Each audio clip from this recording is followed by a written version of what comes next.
Hello everyone, this is Randy Malden, just checking in, getting ready to get started here in about a few minutes, 3 or 4 minutes. While we're waiting, go ahead and get started with this case study. Just take a look, read through it, and we will discuss some discussion questions after we get started here. So this is our case study. Just go ahead and read through it on your leisure, and we will get started here in a few minutes. Talk to you in a few.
Hey everyone, this is Randy Malden with Supply Leaders Academy, top of the hour. We want to get started right away because I know your time is valuable and we do have a lot to cover today.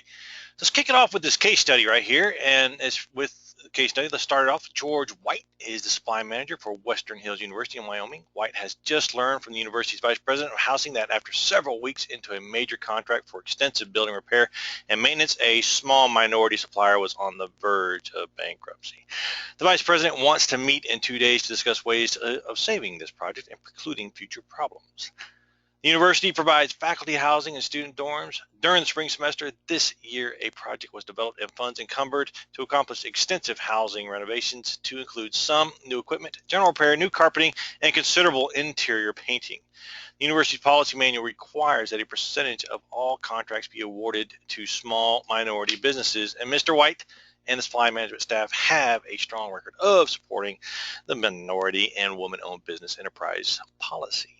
White had the buyer send out a general statement of work along with a request for quotation immediately. Several of the firms bid only the portion they could do in-house and refused work that had to be subcontracted. Others declined to bid at all. The fixed price contract was quickly awarded to a small minority supplier to preserve schedule. This firm agreed to complete all the required work. Now the selected supplier is on the verge of bankruptcy. The company's suppliers have put them on a collect on delivery for future shipments, and several skilled workers have left because their paychecks were late. The job completion is in jeopardy. What alternatives should Mr. White be prepared to discuss with the vice president and suggest to prevent similar problems in the future? What is the best way to save this project? So let's look at this a little bit.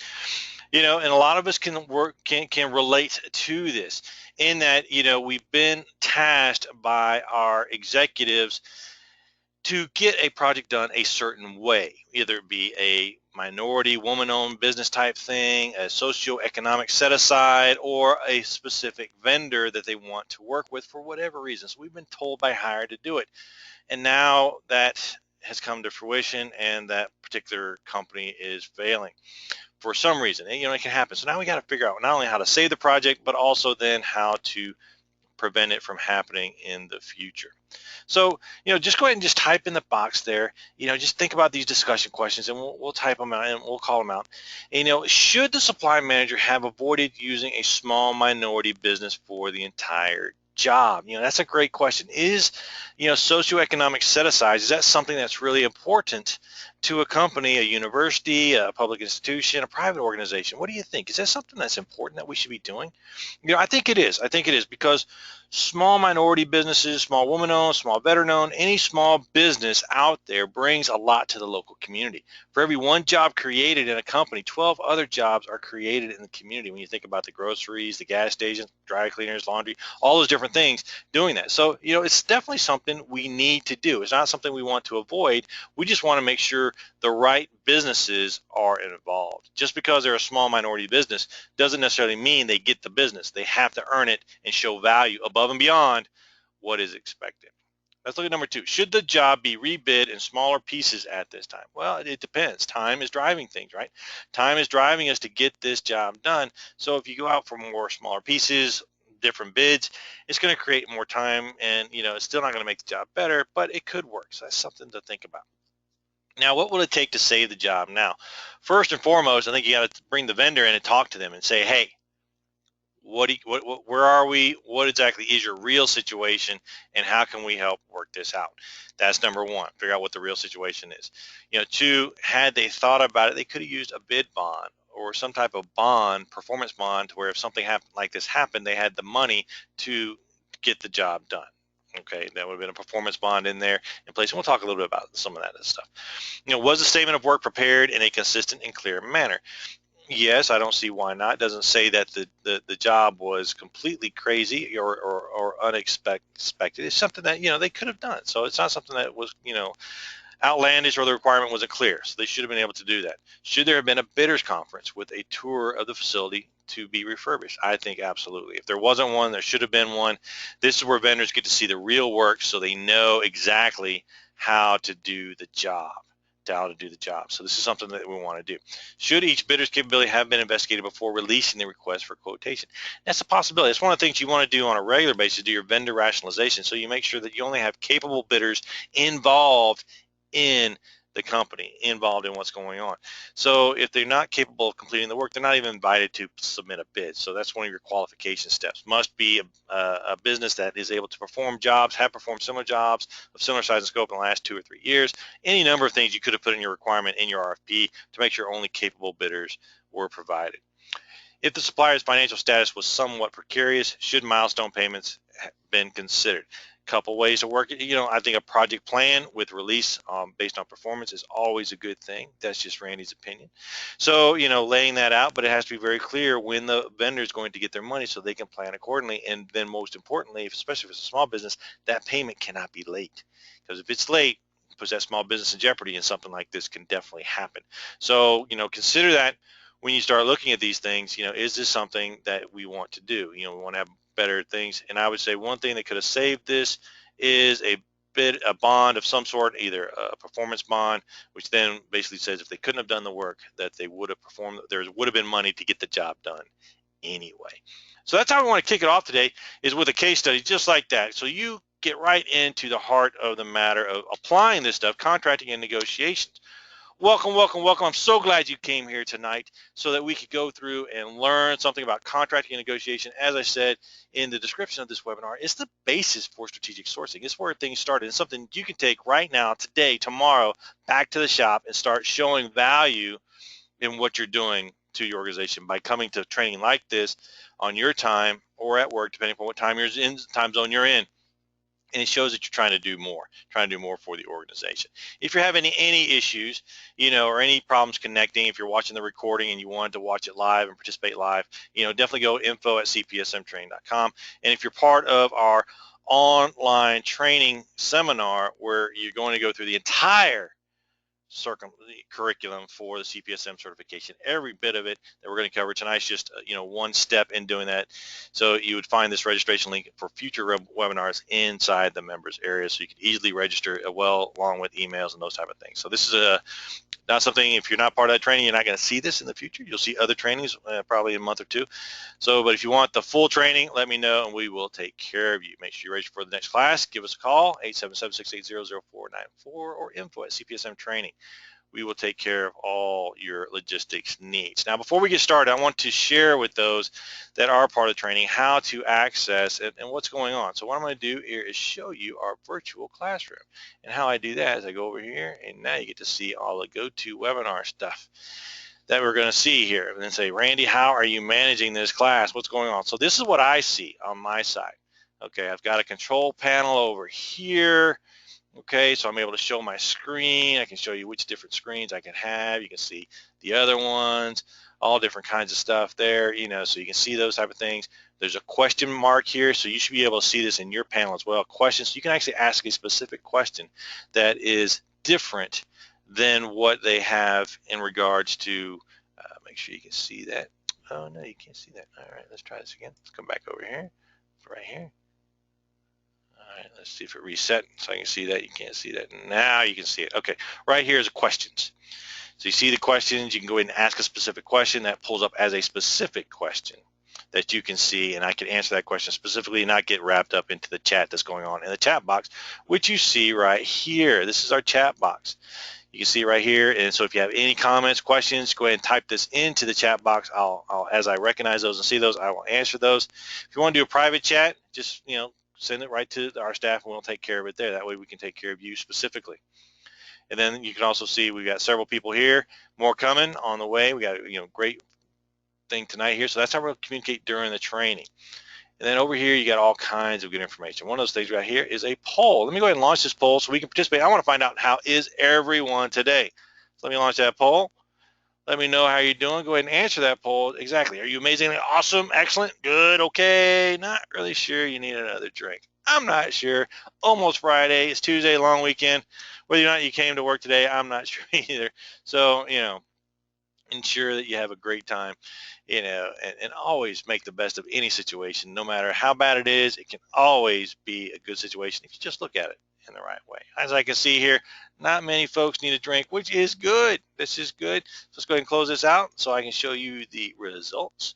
And that's how we do the poll. You only start this with a poll to kind of see how everyone's doing. We also use this for tests and quizzes throughout the training and those type of things. So, this is the way we become interactive during the training. It's a lot of fun, and that way we can, see and hear and talk to each other as well. And, one reason I don't open up the audio is because, it's for some reason it always comes out that there's background noise and there's some dog barking or TV going on, and we can't quite hear everything. So that's one of the reasons I don't open up the audio. However, if you have a question, just ping me. I can unmute you. We can have a discussion and we can bring it right back in, and then we mute everyone there. Now over here you see handouts. Right now what you have in there is your mind map for this course. So you can definitely go in there. And if you're watching a recording, just let me know and I will send you the mind map. And this is what it looks like. Yeah, it's a lot of stuff here, folks. And we're going to make sure you get the most training today. We're going to get all kinds of training. Just kind of give you an idea. We'll be going through all these different things. But this mind map is very helpful for a lot of folks because it helps organize our thoughts. Let me get that out of the way. It helps organize our thoughts in a different way. And I found mind maps very helpful for me. One of the reasons I like to use them is because it kind of branches them out. It kind of puts categories in our mind. Then we just fill those buckets with knowledge as we're going through. So you have this mind map. Go ahead and download that, and use this as for future references, ways to organize your thoughts when you're going out and you're putting together any type of solicitation and stuff. And that's what we're going to talk about as we go through the training. So it's going to be a good time here to do it. So say if we have questions about the virtual classroom, all this good stuff that you can see here, different questions, how to use the question side, how we're going to get handouts. Okay, we're going to have questions throughout, and you'll see, plus there's all kinds of good stuff in the members area. Now let me go ahead and pull in the members area. For those that are part of our training, online training, you'll get access to our members area. This is where you'll see it, JQS LLC Customer Hub. you'll get this link. It'll give you an email and a password. So whatever email you register with, you'll get a password that'll give you right in there. And after tonight, you'll have access to that because we'll have content in there for you. And what you'll see when you get on the other side is this is what you get.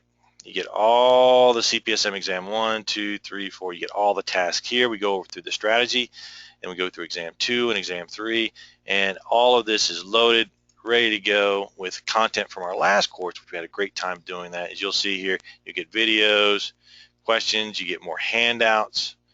I'll show you what the handouts you get here. Okay, at the very bottom, you get some handouts here. Okay, you get the PDF, you get the mind map, you get the case study, you get an actual download with the explanation, more detail. You get another case study, and you get an answer key. What's in that answer key? Let me just give you kind of a preview. What's in that answer key is not only the answers to the questions, but also, let me get here. Let me show you the answer guide here. Give me all the good stuff here. All right. Let me show you where it is. There we go, not to get crazy here. Showing you all my secrets, right? Answer key right here. Okay, so what you get when you go in and you get the answer key when you're in the regular training is you get the real questions with the answers, and you get a question with the right answer. It explains why the answer is correct. It also explains why the other answers are not correct. And this is very, very helpful if you're preparing for the CPSM certification exam, so that you understand why things are not correct, so you understand how they are tricking you. Now, you get this, of course, by joining the online training, and that's where you get all the good stuff in doing all that. But that's not why we're here tonight. What we're here tonight for is contracting and negotiation. So if you have any questions, go ahead and type it in the chat box. I will see that, and I will answer your questions as we're going through the material. So let's kick it. This is the mind map. Let's go ahead and kick it with task 1A, which is all this: prepare solicitations for competitive bids, quotations, and pertinent specification, terms, and conditions. This is good stuff right here. It's all about communicating, understanding what attributes you're trying to get from your vendors. So they need to understand what is in your product that you're actually looking for, or the service. What are the actual specifications that you're looking for when you're doing that? Yeah, the specification comes up in two different parts. It gives you a performance. What do you want it to do exactly? And then how do you know it's what it looks like? So what is the design? So how's it gonna perform? And then what's it gonna look like in the design itself? You have internal specifications and you have external specifications. Sometimes an internal specification is something that you put together internally to your organization, and external is something that may be mandated by an external organization doing that. So that's how we come up with some specifications. Sometimes you have a sample, and this is the best way to understand what your customers really want, is that they can hand you this specific sample and say, hey, this is what I'm looking for. If they can give you that, then you know you just have to go find the vendors that have that sample, and you can shop for it and give them exactly what they need. Come up with a statement of work, working with your customers, go through this process of finding out their specifications, performance, quality, how they expect it to be delivered, when to be delivered. You put all that into a statement of work and send it out to the vendors. And that's when you start to have your solicitation. Working with your solicitation, so you have different ways to get that information to the vendor, where you have a bid, where you send it out for an RFP, goes out on the street, and they submit back to you a bid that is evaluated. Sometimes you have informal bids or formal bids. You have an offer to buy, and offer to sell. You go out and say, hey, I want to buy your stuff. They come to you and say, hey, I want to sell you stuff. This is normally what we do on a regular basis. We go through this bid process, offer to buy and offer to sell, and doing that. And you can have an informal bid or something more formal in doing that. Informal bids are something that, where you call them and say, hey, I need 3 quotes, and they send you a quote. You call 3 other vendors, they also send you a quote. So that's kind of an informal way of doing it. Sometimes we do it with emails now. It's like, hey, give me a price on this. They send you back a price in doing that. Okay, in doing that. And you have quotes, different quotes of doing that. And then solicitations, you have electronic solicitations, you have the RFX system, RFP and RFQ and RFI, any different ways of doing that. So, think about what type of systems are you using today to get your solicitations out to your vendors? How are you managing that? there's many different systems out there. Maybe an e-auction where you send it out and you do a reverse auction where it's out there and you say, hey, I want to buy this stuff, and then the vendors just bid on it and they're bidding the price down. In a way, that's what we call an e-auction. Or you do a competitive RFP where you send an RFP out on the street and you receive proposals in. We'll talk a lot about that today. You receive those proposals in, and then you're looking at them and competing them against the requirement, saying which one is our best vendor to support this specific requirement. So you're competing, looking at the proposals and evaluating those proposals. And when you look at those proposals, one thing you want to think about is you have an alternative proposal or innovation, something that is above and beyond what you actually asked for in your specification. So looking at make sure that you get the specification first, what's in the statement of work, then you look at alternatives, and then you allow them to be innovative in what they're doing there. Maybe you have send out an RFP for the request for proposal, looking for the bids, sealed bids, two-step bids, pre-qualified. Okay, so let's talk about the different types of bids. Sealed bids, normally you see some public certifications, you send this out for publications where they'll send in their proposal, and then once they go through their proposal, then they will say it'll all be submitted by a certain date and time, sealed, and then those will be open at a certain date and time. So once they're all open, the lowest technically acceptable bid is usually awarded the business. So that's why we do the sealed bid process. The two-step bid process is where they submit to you a proposal based on the requirement, and if it's technically acceptable, then they're allowed to submit to you a pricing proposal. You don't let them submit a pricing proposal unless they have a technically acceptable solution, because you don't want to waste your time or their time. Make sure that they can meet their technical requirements, and then allow them to submit a pricing proposal. You do this for pre-qualification. This is something I highly recommend. Working with your vendors, you have them pre-qualified to participate. If they're not going to be able to meet your needs, why do you even want to waste time with them? So pre-qualify them. Do that during the vendor rationalization, which is some of the training you had last week, which we talked about vendor rationalization, how to do that in the right way so you can pre-qualify your vendors every single time. Maybe do an invitation for bid. In other words, you only invite specific bidders to participate in the process.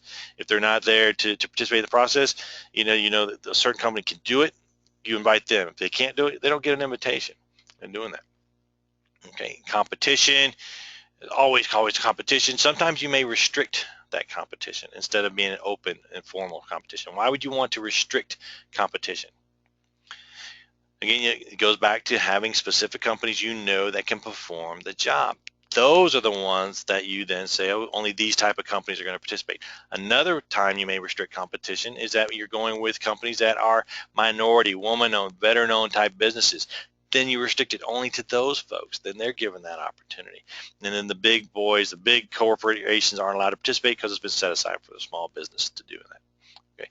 Non-competitive bid, a company can do it, or they are a sole source, and you're not going to go out with anyone else. They're the ones that are going to get it. So it's going to be a non-competitive process, and then it's going to bring in your keen negotiation skills that are going to help you be successful here in doing that. And that's where you're going to have to negotiate well, because you're not going to work with that. Okay. Different pricing models. When we have different pricing models, you want to understand how things are priced for your particular area that in doing that. What's driving the pricing? It's going to help you negotiate. First and foremost, what's the market telling you? So they have market-based pricing. The market's driving that cost or that driving that price in the market. You have a market basket. It's just driving different things that it's already in there, and doing the market baskets and doing that. Lotting strategy, where you set aside, instead of you have a bill of materials to build a bridge or a oil rig, and so you say, okay, you know what, I need this part, these 7,000 parts. So you send that out to your vendor and say, I need a price for the lot that we have to do here. And so they look at that price list or look at that bill of materials, and they submit to you a price for all of it, not just one or two of it. And then you look at that, and that saves you a lot of time for having to go out and do the research on each and every single part. In other words, you just say, hey, give me a price on these 1,000 parts, and they go out and they do the research for you in doing that. Doing a request for information gives you a lot of information about the market. You do that with your vendors where you're trying to develop what is exactly available in the market for you. So you send out an RFI. The thing when you do an RFI is that they may not participate. There's risks involved in using an RFI. And we do that when our requirement's not very clear. We're not quite sure what's on the market. We're not quite sure what our customer wants. We'll send an RFI and say, hey, market, what can you do? What can you do? The benefits are that you get research from what's actually available, not something that's research and development. You're not going out and trying to guess at what people want. There's actual benefit. You get the real deal, what they can actually do. And then you know who can do it, who can do it. And the problems is that people don't necessarily want to participate because they don't want to give away their competitive edge in the market. So instead, they may not participate. They may just sit back and wait until the information becomes available and then submit the proposal. I've had folks where they send out an RFI, you send out the RFI, but then nobody participates until the proposal comes out on the street, and then they start to participate in doing that. Okay, a bidders conference. That's a good tool for us to use. That's something for us to use when we're trying to get all the vendors on the same sheet of music. Maybe the specifications is a little complicated, we're not sure what it is, or it's that you anticipate a lot of questions. So instead of answering questions for each and every vendor that may participate, you have a bidders conference and you invite them all into the room and you share with them that information so they can all ask questions at the right time. How do you do that? You invite everyone in.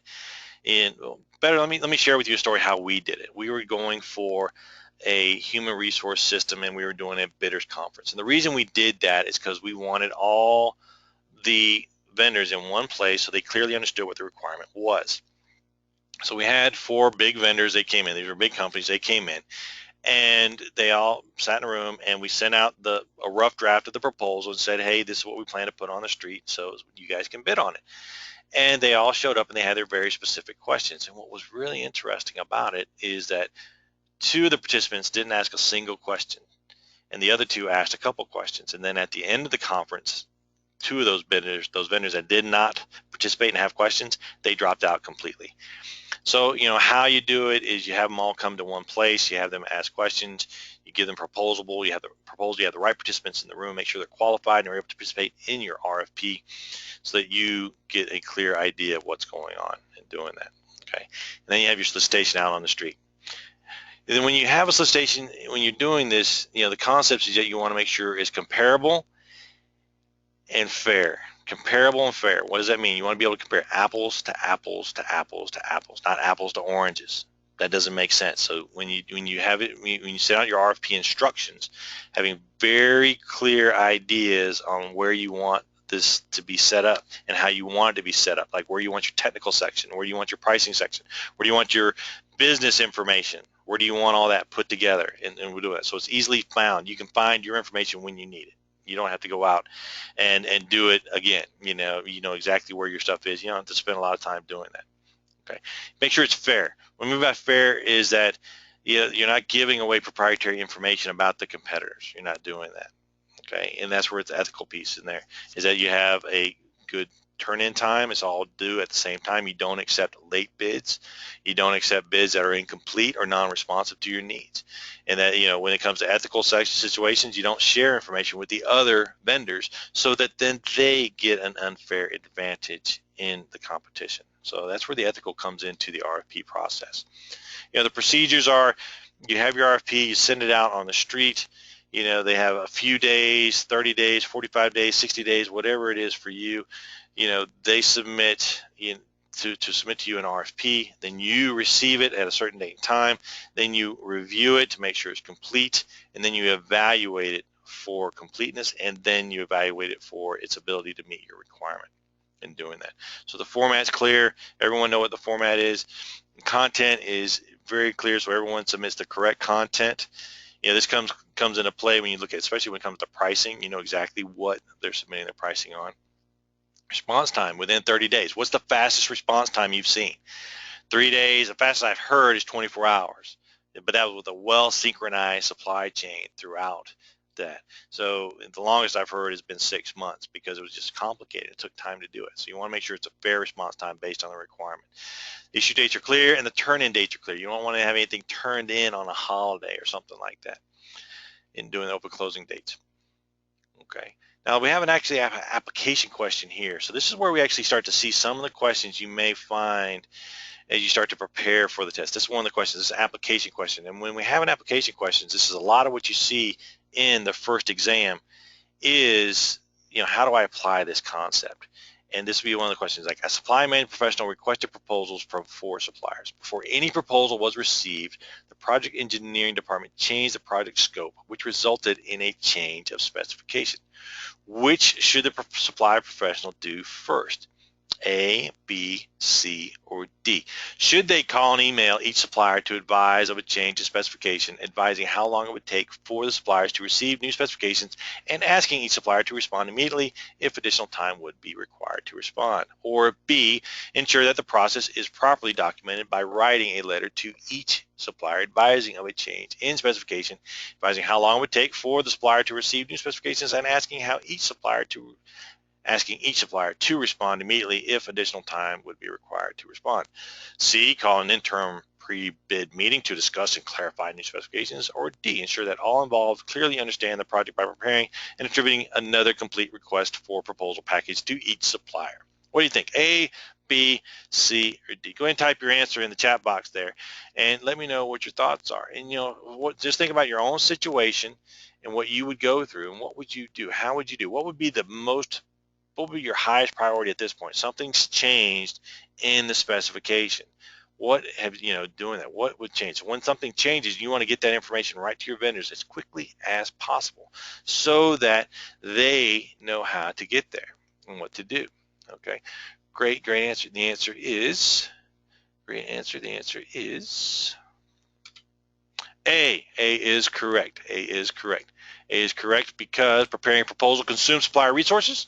Accordingly, there is a cost attached. Sound practice dictates that a supplier is notified as soon as practical if specifications are changed. Otherwise, supplier may continue to consume resources on a proposal that would not be useful. All changes in a formal bid should be put in writing at some point. So speed is of the essence. So the answer here would be A. As you would see there, you just go in there and type in the chat box and just go ahead and put that right there in that answer whenever we have a question so that you can participate and enjoy this training, not just sit on the sidelines. We had a question, Tammy went ahead and submitted an answer via the question, and that's okay too. The idea is to get these questions and interact with each other in doing that so we can learn more. The more we learn is more through interaction. Then we'll look at terms and conditions. It's important to clearly identify the terms and conditions in the solicitation process because this is where the vendors go through this go, no-go decision. Is it something that they want to participate? And sometimes the terms and conditions can be something that would determine that they're not going to participate because the payment terms are not right, and send these out so everyone knows clearly what the terms and conditions are. Surety is, the bond, maybe a bond required or insurance that's required that they have to have in doing that, okay? Maybe a bid bond. It could be a performance bond, which we talked about in our case study when we first started. It could be a payment bond. Payment bonds are used by prime contractors so that they pay their subcontractors. So that may be a set aside right there. Deposits are another way to show financial stability with the organization so they know they can pay their bills in doing that. Okay. The letters of credit, again, is from the bank, meaning they're going to be able to get the materials that they need by putting it on credit, buy those, and then deliver the performance and then get paid. So what will be the letter of credit there? Any real estate or, cash set aside, again, just shows financial security and that they are serious and are able to participate in this project. If they don't have cash or real estate or something that says, hey, I'm financially stable, they may not be a good contender or a good vendor for you in doing that. Any earnest money. Doing that. Problems that we may come into is that you may see that people want time extensions, and what we don't do is we don't give time extensions, or I take that back. What we don't do is accept late proposals. We may extend the proposal deadline at the end of the day. Instead of saying, okay, let's do it Friday at 5 p.m., for some reason you say, okay, you know what, we need to go ahead and extend this another week, so then everyone gets the same extension and everyone knows what's going on. Maybe there's some kind of amendment if there's a change, just as we had in the question. When there's a change, we want to make sure everyone gets that and is able to respond to it quickly. Any late bids, we don't accept those late bids. We just don't do it. Any errors, this is where I like to see it with our vendors, is that this is where they're putting their best foot forward for you. They're saying, hey, I'm the vendor you want to pick. So they're going to put their best foot forward. And so if they have errors in their proposal, what's that really telling you? They didn't pay attention. They don't know how to follow simple instructions. And now you're going to award them a multi-million-dollar contract, and it's just not going to work out. Okay, so errors is something that you want to look at. Irregularities, attention to detail, making sure that everything's meeting your standards and meeting your specifications. If you wanted the technological proposal in the front, then it needs to be there. Okay.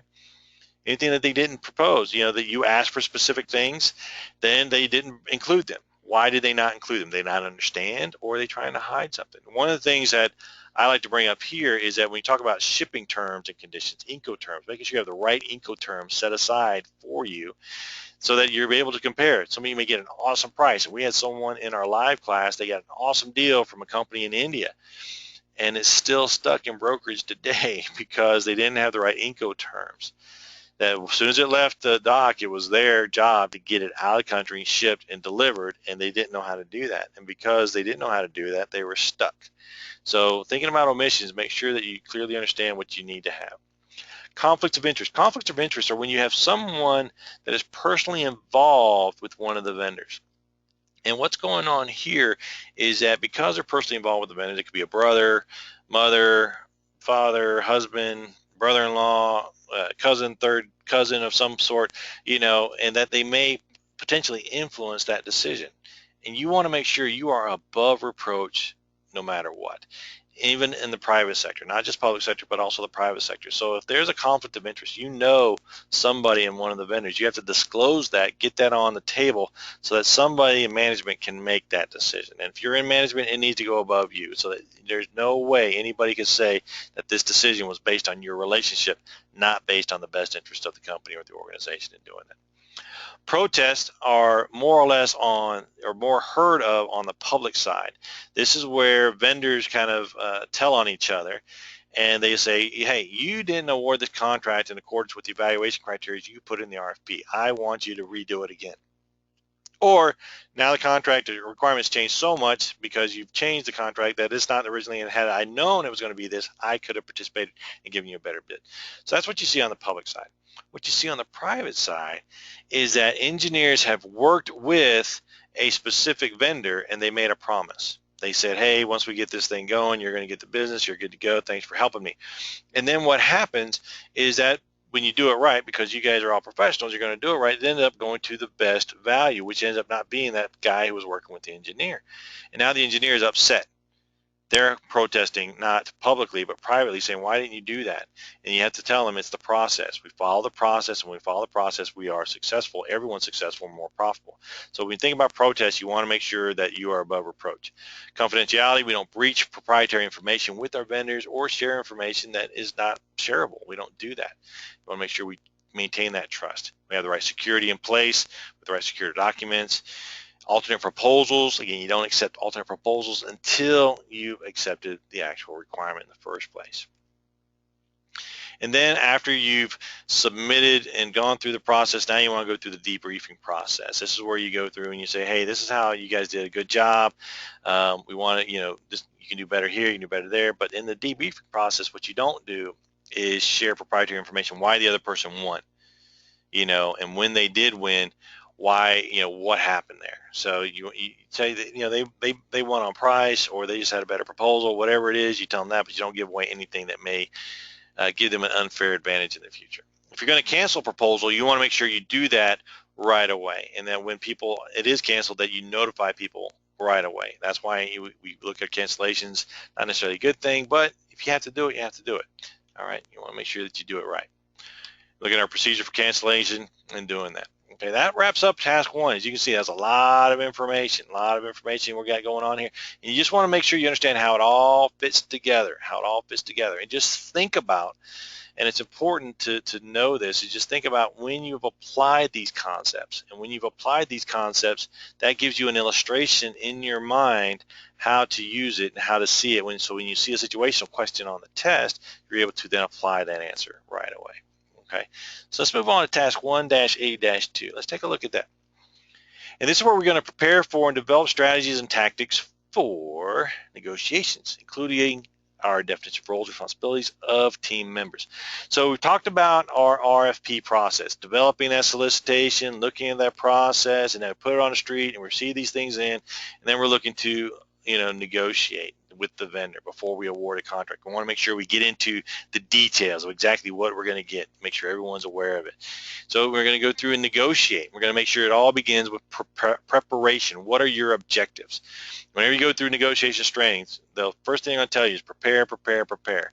And the first step of preparing is knowing what your objectives are. What are you trying to accomplish here? Is it performance that's most important, or is it cost that's most important? Timely delivery. What's most important for you? Control. Who's going to control the contract? How are you going to measure that performance and know that you have control of what's going on? The price. The price is always something, but it's not always everything. The lowest price is not always the best price. You want to make sure that it's a fair price. That's why you want to look at the other things as well, the things we brought up. Make sure it's a reasonable price and something that's fair. And you do that through your market research. Usually when you receive proposals in from 2 or 3 vendors, that gives you price reasonableness. It's, it's fair, it's reasonable because three vendors are coming in pretty close to each other. Then you want to look at what are you getting for your money, your value. And you want to understand what your requirement is. And you have your requirements and you have your wants versus your needs or your must-haves. The wants are things that you can negotiate away. The must-haves are things you absolutely must have, or else you don't have a contract. You haven't fulfilled your obligation. So you have to have the must-haves and the wants. Have those clearly identified. Have cooperation from your requirements vendors. What do I mean by that? Your requirements vendors are your internal customers. Those are the ones that tell you what the requirement is. And when you have that cooperation, you know what have you a good requirement. Make sure you have good relationships with your vendors. You're able to work through different parts. Now, where do you want to negotiate? Do you want to negotiate on their side or on your side? What do you think? How would you negotiate? Would you negotiate on site or on your side or on their side? Which would you prefer? Most people prefer home field advantage. They like negotiating at home. It gives them a sense of power. It gives them a sense of information. They have data right there at their fingertips. They know what's going on. And then there are opportunities when you may want to negotiate away somewhere else at their location. Okay, whichever way it is, either home or away, and there's benefits for both. If it's a new vendor, you may want to go to their location so that you can see them and make sure that they're able to deliver on their promises. Okay, as well as if they're a established vendor, you may want to bring them to your home so you have the home field advantage. Different ways of doing it. Do you team? Now, how many of us actually go out and negotiate with a team? With team being 2 or more. One more, one is one, 2 is a team, or you have more than that, and you bring in that team to do that. Why would you bring in a team? You want to make sure you have the right information there with you. Those teammates are experts in what they do. They can give you the information right there at their fingertips. Okay, you know what the proposals are. You know what's been there. You get the learning curve. What is a learning curve? A learning curve is that as people do things, they become more efficient.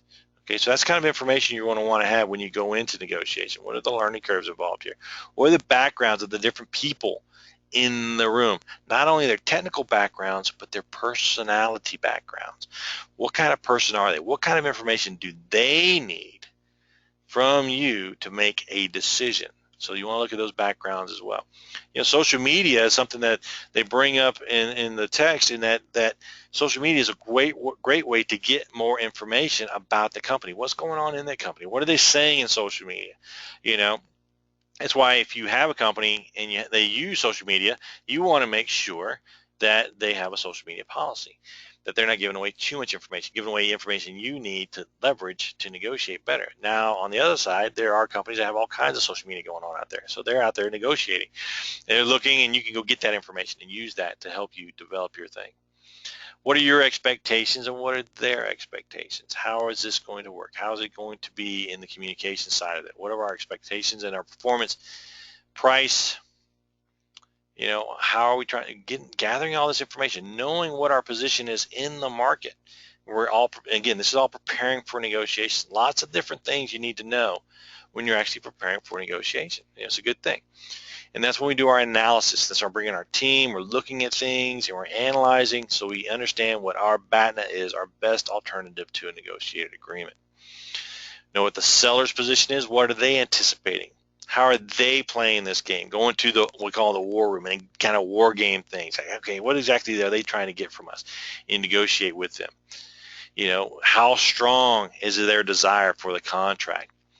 How certain are they? Are they incumbent and they're definitely saying, I'm going to get the contract no matter what, so they're going to give you some astronomical price, or are they really not certain and they're willing to negotiate a little bit? What's their competitive position in the marketplace? Are they one of a few or one of the many? What is their financial condition? Do that financial analysis to understand what is their actual financial condition. And what is our situation? What's our purchaser? What are we doing? How much time do we have to negotiate? A lot of times we don't have time to negotiate. What's our financial condition? Do we have cash available to make a cash deal, or do we have to negotiate financing? What is the actual cost versus the price? Price is different than cost. Price is how much you're going to pay, write a check for, and then cost is the operations and maintenance and disposal. A lot of people don't think about that. They say, okay, I'm going to pay this price, and then they have to operate and maintain. It's a very expensive endeavor. So that's why you want to look at operations and maintenance, and don't forget about disposal, because you can't just throw things in the landfill anymore. You've got to pay for that. So you got to look at price versus total cost. And all of this comes down to our best alternative for a negotiated agreement. What is that? What does it sound like? I'll use that a lot. I'll say, what does it sound like? Because there's no reason to get complicated about these kind of terms. Best alternative for a negotiated agreement is, if I cannot come to an agreement, what is my best alternative? If I can't come to an agreement, what is my best alternative? How do I live with this? And it's important to know that, so then that way you know how hard you're going to negotiate. How hard are you going to negotiate and working with your team? Okay. When you have your team together, what is their authority level in the room? When they'll tell us stories about, folks in Asia, China, and Japan, and where, the people that are negotiating aren't necessarily the decision makers. The person who's the decision maker is usually sitting off to the side somewhere, just listening and giving them nods here, nods there, so they can make decisions as they're working through it. Okay. So, who's the authority level at the team, not only in your team, but also their team? Do you have a decision maker in the room that can do that? What is their skill set? What is your skill set? Do you have people that are good at negotiating? People that aren't so good? You want to make sure you have the right people in the room that understand what's going on in the negotiation room. And I would offer here, you want to make sure people stay in their lane. You don't have people talk about things that they are not experts in. That way they don't give away your position prematurely. Like an engineer saying, hey, if we don't go with this vendor, we're just not going to be able to do this project. Well, now they just gave away all your leverage and your ability to negotiate. So you want to make sure that the teammates you do have in there are well skilled in negotiation and know what to do. Make sure you plan well. Nothing should happen in that negotiation room that is not pre-planned before you get started. You should know exactly what's going to happen and how it's going to be laid out, so that at the end of it, you get exactly what you want. Maybe a little more, hopefully, right? In doing all that. Looking at market conditions, what's going on in the market, the product conditions, are there changes in the product, what kind of strategies do you want to put together when you're going to negotiate, okay, when you're going to negotiate with folks and doing that. So let's take a look at this question. During the negotiations, the use of a period of time to strategize and get more information or refocus a team member is most commonly called what? A break, a timeout, recess, or a caucus? Just go ahead and type the answer into the chat box or in the question. Let me know what your thoughts are. It's important to know. There you go. A, B, C, or D. What do you think? And the answer is, and this is good.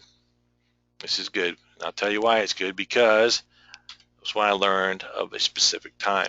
Option B is correct. Okay. Knowing the supplier's other customers for the product would not be likely to have a direct impact on the outcome of the negotiation. So option B is correct. Knowing the supplier's other customers for the product, that does not make sense. Let's go over here and go here. That did not make sense. I want to make sure we got the right answer here. Doesn't sound right to me. Answer D is correct. Caucus. Caucus, I apologize for that. That is not the right answer. I'll replace this. Thought that was in there already. But a caucus. The reason I bring that up, and the reason it's important, is that most of the time I hear about caucus is something that you see on the test. And what a caucus is, and what makes it different than these other terms, is it's focused on strategize. Okay, it's a period of time to strategize. If you're just taking a break so that people can get some rest, get some water, get some food or something like that, or take a smoke break or a coffee break or whatever it is, that's a break, a timeout, or a recess. But when you're actually going to break to talk about strategy, that's when you're in a caucus. You're going to be doing a caucus and doing that. And that's when we're talking about tactics you use in the room, in the negotiating room. Okay, what are you going to say? How are you going to say it? So what are the tactics you may use? Okay, you got to think about cultural factors. What is the culture in the room? And especially, as I mentioned before, you had Japan or China or some of these other areas where you're going to negotiate. Make sure you understand the culture so you don't, unintentionally offend somebody because we don't understand what's going on in the room. Like with, the Latin culture. The Latin culture, you're talking about the relationships. They got to have strong relationships. They're going to talk with you, get to know you, get to know you, get to know you, and then do business at the very last minute. Once they get to know you and like you and trust you, that's when they'll move forward.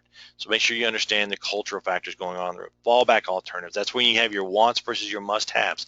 Your wants being things that you're willing to give away and negotiate away, but your must-haves are very clear, and there's a hard line there. So that's where you have your fallback alternatives and how you're going to work that out. And that's all going to be in your plan. What are you willing to give away quickly, and what are you going to make them fight for? And you have our philosophies. You have a win-win, win-lose, and a lose-lose. These are three different philosophies. Now, everyone's familiar with the win-win philosophy. Most people hear about win-wins because everyone wants everyone to be happy. Well, you're going to give a little, I'm going to give a little. We're both going to win. We're both getting what we want. We're going to have a win-win situation.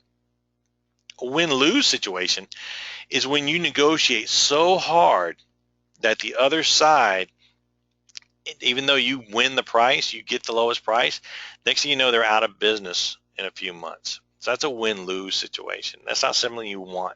So when you're negotiating, negotiate fairly. Don't negotiate so low that you end up having to redo this whole thing again 6 months from now because these guys can't stay in business.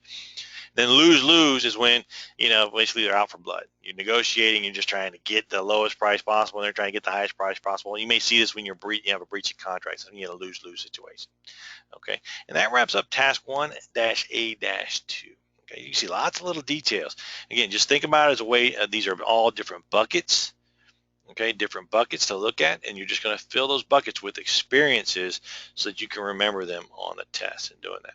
All right, let's talk about task 1-A-3. Lead, conduct, support negotiations with suppliers to obtain desired results. So now you're leading it. So before you're preparing for negotiations, now you're actually in negotiations. So just understand the process where we're at when we look at the whole mind map here.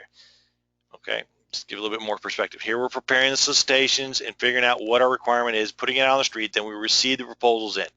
Here now we're preparing for negotiations. When we look at the pink, we're preparing for negotiations, getting ready to go and talk to the vendors. Now we're getting ready to go into the negotiations, and do our hard work, negotiate the best deal with our vendors. What are you going to do? How are you going to do that? What are you going to have? What are your strategies? What are your tactics when you go into the rooms? You think about special considerations. All this needs to be laid out. So when you get in, you're actually executing. What are the special considerations that you're going to have? Make sure you have the facts. Know exactly what your facts is. Prepare, and understand what the facts are in regards to the market, in regards to your vendors, what their position is in the market, what your position in the market. Any final proposal revisions, anything that they may want to change in their proposal to make sure it's a clear proposal with you. Okay. Is it a sole source vendor? If it's a sole source vendor, it's a whole different kind of negotiations that you're going to have. When a sole source, they're like the main player. They have a monopoly for some reason. They're the only ones you're going to work with. So you have the sole source type person. What's your competitive range? What's the highest and lowest that you should expect when you're going into negotiations? You don't want to go too high, you don't want to go too low. What's the competitive range? Do you have the right documentation in place? Do you have all the facts and figures, run your calculations, know all the deals that should be done, and everything that you need to have documented when you're going into negotiation? All this prepared. Again, when it comes to negotiation, it's all about preparation. Let's take a look at this question here. Which of the following elements would be least likely to be included in a summary of negotiation proceeding for leasing of copier equipment? So we're talking about the summary of negotiation. Here we're talking about documentation, and that a lot of times when we do our live course, we ask how many of you actually document your negotiations, We actually have that documentation set aside so that you can come back to this a year from now, 3 years from now, when you go back and renegotiate this. You have exactly what happened during the negotiation. So when you have that documentation in place, which one of these would be the least likely included in this summary? What would you say? A, B, C, or D? What do you think? A, B, C, or D? Just go ahead and type in the answer in the chat box. Let me know what you think. A, B, C, or D.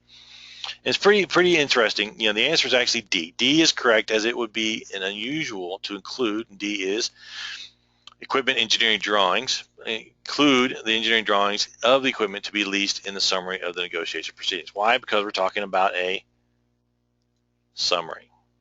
A summary, not the details. We're actually looking at the summary and doing that. Okay, so we collect all this. Now here we're going to talk about consortiums and cooperatives, two distinct terms that we need to understand, because this is different ways that you can actually negotiate and get more value for your dollar. What do I mean by this? When you have a consortium or a cooperative, this is when more than one business get together to negotiate and volume in aggregation on behalf of the group. However, there's two distinctions between the cooperative and the consortium. A consortium is a formal organization managed by a third party,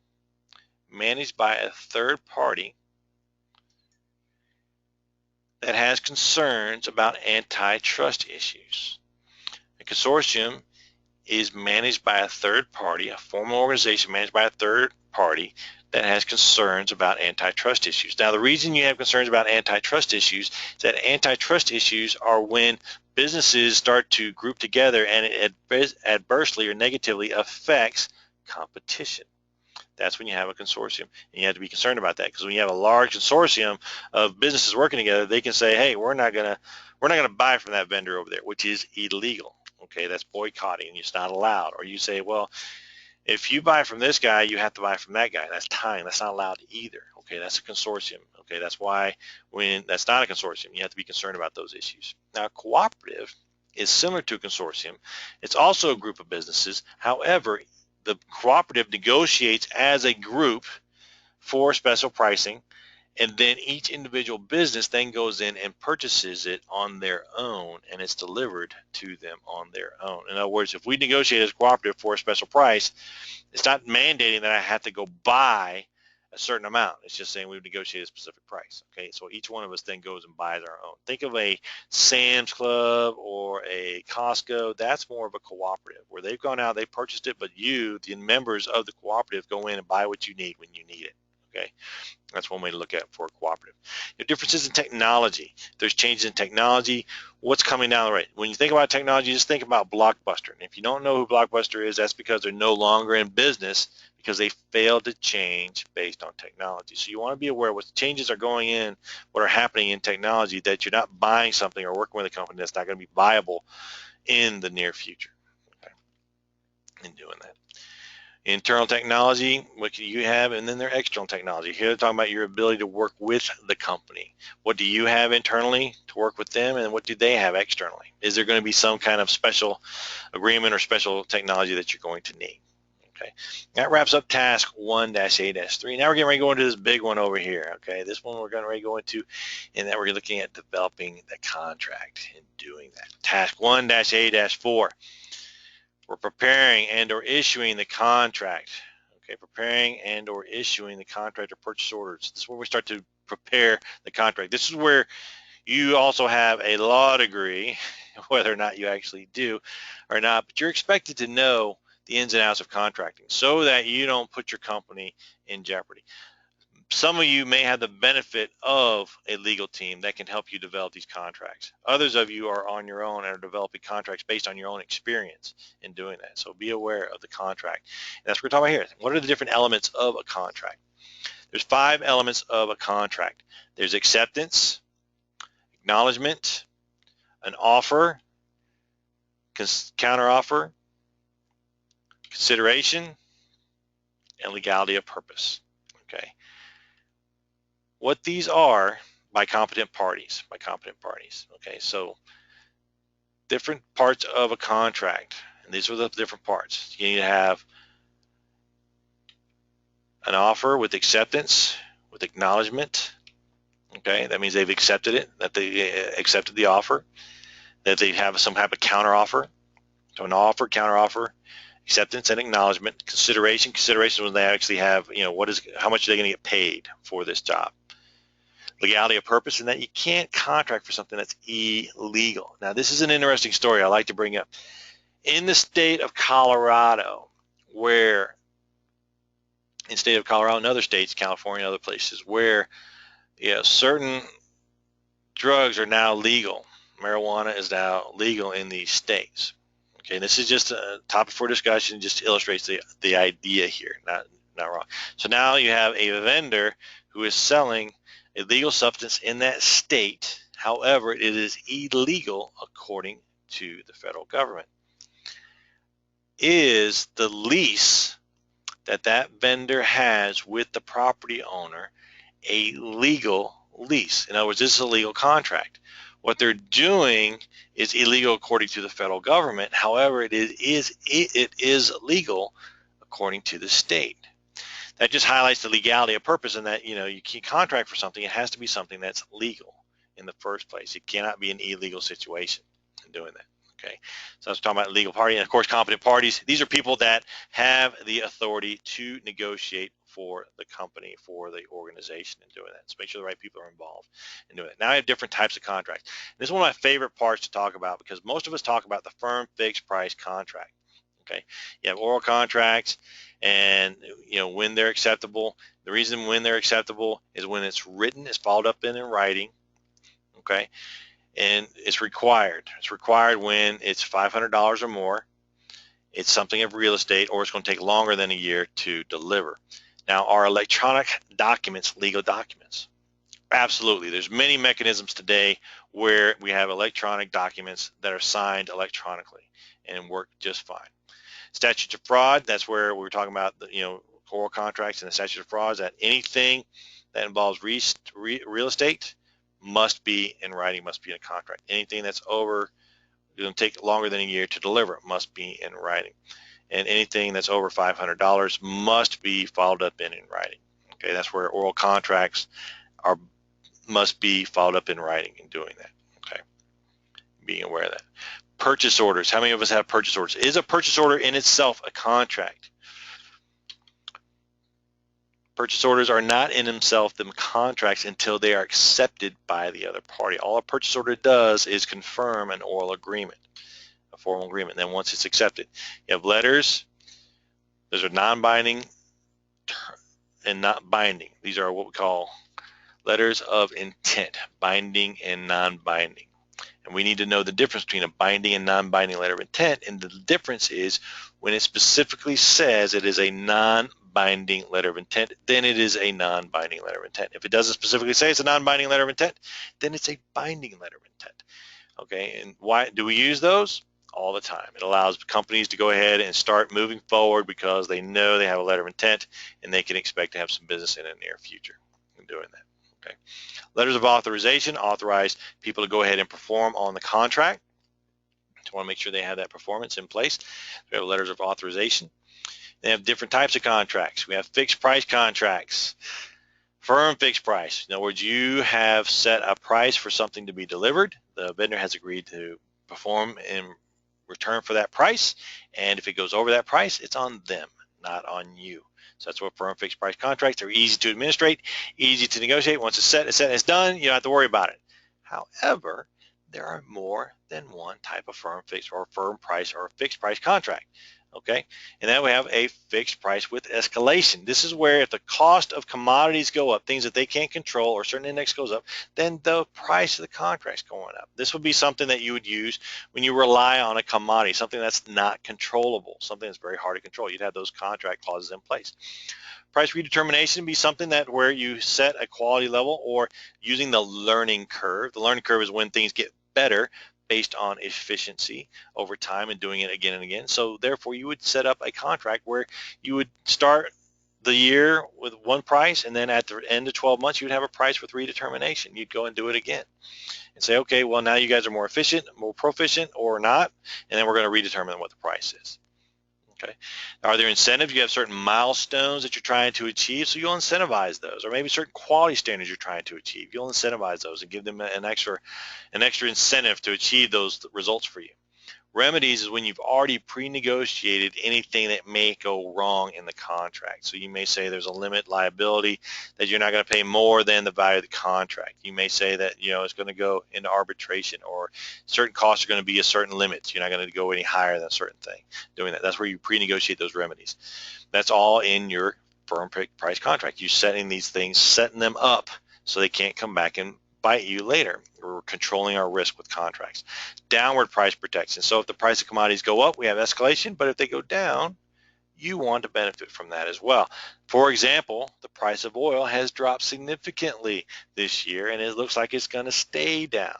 Do you have the contract in place to benefit from that, or did you lock in those prices earlier this year and now you're stuck with them? Okay, so those are different ways to do that. Fixed level of effort, these would be on service contracts like janitorial or labor contracts, where you say you give them a certain fixed price for a certain level of effort. If it goes over that level of effort, then you've got to renegotiate the contract.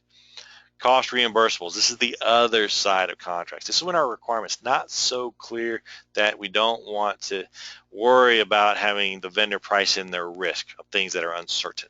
That's why we have cost reimbursable contracts. Have cost reimbursable with a fixed fee. I mean, they're going to get cost, whatever their costs are, plus they're going to get a fixed fee. That's their profit on the deal. Okay, a percentage of cost. This is our most risky situation where costs go up, then the percentage of costs go up. Okay, so our costs go up as costs go up even more. Incentivized, just like we do with fixed price. If it's incentivized, achieving milestones and quality standards. Okay, and awards. If you get the contract, they achieve a certain research and development project, or they achieve a certain thing that you want them to get done, then you give them an award, an incentive above and beyond what you expected. So it's just terminology on how to use cost plus contracts. Like, hey, if you get this job done, we're going to give you an award. Then you do cost plus without a fee, strictly cost and materials, time material, nothing else. And a cost sharing contract, these are interesting when you are working with a company in a research and development type phase where there may be a commercial application for what you're doing. You see this a lot on the government side, where there's a sharing of cost where the government will pay 70% and then the company will pay 30%. And the understanding there is that the government's going to get it at a good price for whatever they're paying for it now, and then that company can sell it on the market to make more money. So that's why they're going to benefit, or they're going to share in that cost. Now, I have different other types of contracts. Indefinite delivery type contracts, when you don't know when you're going to need it. Indefinite delivery, indefinite quantity, how much or when you're going to need it, you just know you're going to need it. Example of that would be here in Florida, we have hurricanes, and so we may be doing IDIQ for plywood to help protect our windows and that kind of stuff. We don't know when exactly we're going to need it or exactly how much we're going to need, so just set aside 100 sheets of plywood for us, and when we're ready for it, we'll ask you to deliver it in doing that. Okay. Usually there's a bottom floor or a ceiling on that, but it basically gives you what you need. Task order contracts. We had a task order contract where we put in place a contract for maintenance on vehicles, and each one of those tasks, like oil changes, tire changes, transmission rebuilds, steering, anything that had to be done was already pre-negotiated. So just task orders. Whenever something had to get done, they just had to issue a task order on it, and then they delivered the work on it. Okay, and that's when you had the delivery order. Time materials, just another form of cost reimbursable based on labor and materials. That's when they're going to get reimbursed on that. A blanket agreement, you may see that when you have similar to an IDIQ, but this is a blanket agreement on prices. A lot of one that I like to use as an example is office supplies, where you say, hey, we're going to buy at this price from big company like Staples or Office Depot or any one of those companies, and it's just agreement for your organization. So you have a large organization with multiple branches, so you negotiate a blanket agreement for everybody, and then they buy off of that blanket agreement in doing that. Okay. Requirements contracts, just like it sounds. You've contracted for a specific requirement, milestone, and delivery in doing that. A letter contract is something we use when we submit a proposal. If they accept it, they basically sign off on it, and they're good to go. Okay, that's where we have our letter contracts. Dealer's agreement, just like it sounds. A dealer's agreement said, I'm going to buy it from you, and I'm going to sell it. That's my agreement with you. I'm going to buy it at a certain price, and I'm going to sell it. That's my dealer's agreement doing that. And then our service agreements, which we'll talk a lot about, and we get into future, we'll talk about service agreements specifically. And what makes a service agreement different than other types of contracts is the customer requirement. What is the customer required to do in order for the vendor to deliver this service, such as janitorial? Make sure their office is open so they can get to the trash can. If it's IT, make sure they don't bring in thumb drives or other malicious type stuff that could contaminate or infect or bring a virus into the network in doing that. So that's where service agreements are different in doing that. Master service agreement, we would use master service agreement just like we would use a blanket agreement. Things are already pre-negotiated. Terms and conditions are pre-negotiated. Professional service agreement. okay, as well as a maintenance agreement. These are all different parts of different types of service agreements what you have in doing that. Performance-based agreements. They're all service-based agreements. You expect them to perform just like they sound. So it doesn't need to be complicated. Not looking for elements of different contracts, but based on the name, you can figure out what they're used for, okay? So think about that when you're going through that. And licensing agreements, that's where you look at your software, you purchase, say, 100 licenses, and so long as you have 100 users, each one has a license. If you go to 101, you got to buy a new license. Okay, sometimes you negotiate an enterprise license where anybody in your organization can use it in doing that. Software is one example, a general license to use certain things, different technology that you may have out there. These are all different types of licensing agreements that you could have in place in doing that. Okay. Next question you have is master purchase agreement, just like a master service agreement. Everything's pre-negotiated. Large organization, you do it at the beginning of the year, and then as you need things, you execute the contract. You execute the contract as already negotiated. And then any type of specialty agreements that you put in place. As you can see, there's lots of different stuff you can use. It doesn't always have to be the firm fixed price contract. There's many different vehicles. The thing that drives your decision on the type of contract you're going to use is risk and requirement. You want to have the lowest risk possible, but in return, you have to have a very clear requirement. The more clear your requirement, the lower your risk, the lower risk on the vendor as well, so you can have different types of contracts. If you don't have a very clear requirement, then you need to bring in different types of contracting vehicles. Now, purchase orders, it's a great way to order and use those. You use those to confirm all agreements, confirm task orders, different things. You just issue a purchase order. Get those on the street. They're just instruments to be used, and it can have a unilateral purchase order where you issue it out and they just start working on it, so you know it's going to be performed. Then you have a bilateral purchase order where basically you issue it to the vendor. They don't necessarily agree with you, and they send it back to you saying this is what we don't agree with, and you have a bilateral discussion, a two-way discussion. That's what a bilateral purchase order would be. Okay. Different exceptions, you identify those in your purchase orders. You have a seller's exceptions and you have buyer's exceptions. The thing to know about this is that according to the UCC, Uniform Commercial Code, you have 10 days on either side. Either the seller has 10 days to object to the buyer's, or the buyer has 10 days to reject the seller's proposal. Those are our exceptions. The key thing to know there is 10 days. 10 days to reject either side in doing that. Okay. What are considerations that we want to have? That we identify intellectual property, make sure it's clearly identified who owns the property. A lot of times you'll have work with a company and they'll say anything you developed while working for us, we own it. That's our intellectual property. If you don't agree with that, make sure that you state that in your contract or you don't sign the contract. Copyright is when you own this particular content, or you see this a lot with software engineers. They write things. That's their copyright. They'll own it. Patents are a legal monopoly on something specific for 20 years. And that way that company can sell that thing, buy them. They have a legal monopoly for 20 years. And then after that, it goes out on the market. Anybody can make it. The thing with that is, you see that a lot with pharmaceuticals. They'll have patents on drugs, and then they know that. And so at the end of that 20 years, they know it's going to become generic, and then they're not going to be as profitable. So that's when they'll do the patents. Trademarks are branding, a way to protect your brand in doing that. And then licensing, we already talked about licensing is another way to protect your intellectual property. Confidentiality, here you want to make sure you have NDAs, non-disclosure agreements, that they're clearly outlined in your contracts so that you don't have people giving away your information. That's not a good thing. Not good for business, not good for your organization. Royalties, just think about the rock stars out there. How did they make money when they were singing all those songs? They did it based on royalties. Every time the song was sold, they got a few shekels there that they could then benefit from singing that song. Okay. Now, this was interesting because my wife, she's a yoga teacher, and one of the things they use in yoga is music to help the atmosphere in the room and doing those type of things. So one of the things that when they were playing music, somebody came in and said, hey, you need to pay the royalties on the music you're using. And they didn't know that. And what they discovered is that there's actually an organization out there that has pre-negotiated royalties with all these rock stars and different music ones out there. And what their job is to go out there and make sure businesses aren't making money with that music. And if they are, they need to pay a licensing fee for that music so that those folks can get their royalties. So it's just another way to highlight the royalties and different laws, being aware of those. These are the laws that help govern our contracts. One, of course, is the UCC, which I'll talk about in a second here. And the other one right now is the Convention for the International Sale of Goods. This is the United Nations answer to the UCC. Okay. And that's where, of course, you have the UCC, the Uniform Commercial Code. What these both do is they set the standard for commerce in specific countries.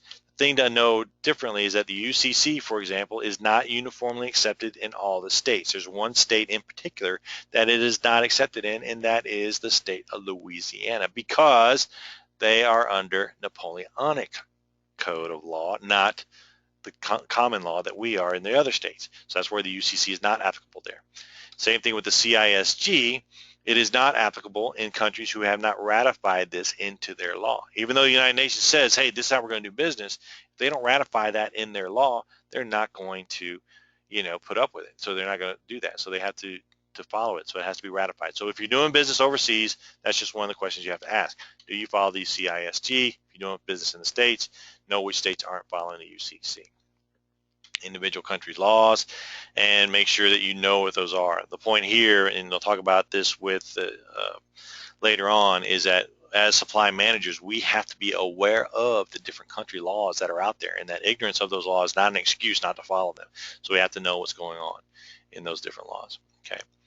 You have to subcontract. If you have to subcontract, you as a prime contractor are responsible for that, and you need to notify the subcontractors. Here, when we talk about notification and subcontracting, notifying, the subcontractors of their requirements, and notifying you if there's going to be any changes because of the subcontractors. Prime contractor is ultimately responsible for that.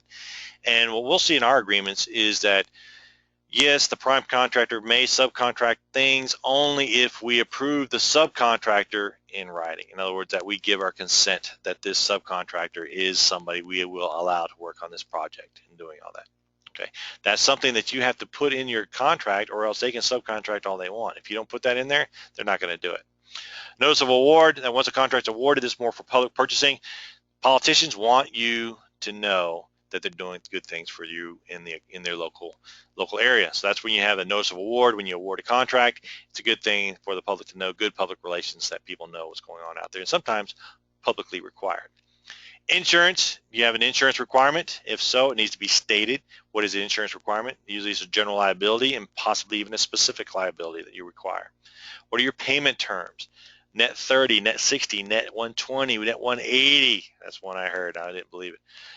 But the reason they need to know this needs to be cleared is that we need to know when we're going to get paid and how we're going to get paid. What are our payment terms in regards to this? Confidentiality, as I mentioned before, make sure it's clear what you can and can't say. And then exit clauses. When we had the sequester a couple of years ago, it was all in the news about the sequester, and this was here, and one of the things they had is that any federal contract has this exit clause in there. Basically says the government can stop any contract, can exit any contract with 30 days notice. Period. It's the way it is. So then when the government started running out of money, all these businesses started saying, uh-oh, what are we going to do? Because the government can say, you know what?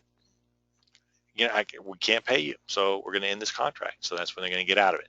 So that's where you want to have it very clearly stated. What are your exit clauses and what are your termination clauses, when you can terminate it. Now, indemnification is a term to where we hold people harmless. What does that mean? That we hold harmless in that when you've been indemnified, if you are a vendor or a dealer for a specific company, say you are a car dealer, you are indemnified against defects from that car. Meaning, if it's manufacturing defects, you are held harmless for what happened at the manufacturing facility. You aren't going to be sued as a dealer because they have a manufactured defect. You're indemnified. You're held harmless because of that. And you want to make sure that's clear. You want to make sure that you are not going to be held accountable for things that you can't be held accountable for. Restraint of trade, there's certain laws out there governing different parts of trade, meaning certain quotas have to be met, certain tariffs have to be paid, certain countries we cannot deal with because of any different reasons. One in the news right now is Iran, trying to negotiate that down. Okay, so that's where the restraint of trade has to be clear, and you don't want to get in trouble by violating that. So make sure you're aware of what any restraint of trade. Force majeure, or what they call acts of God, or things that are way out of our control, things that we can't have happen.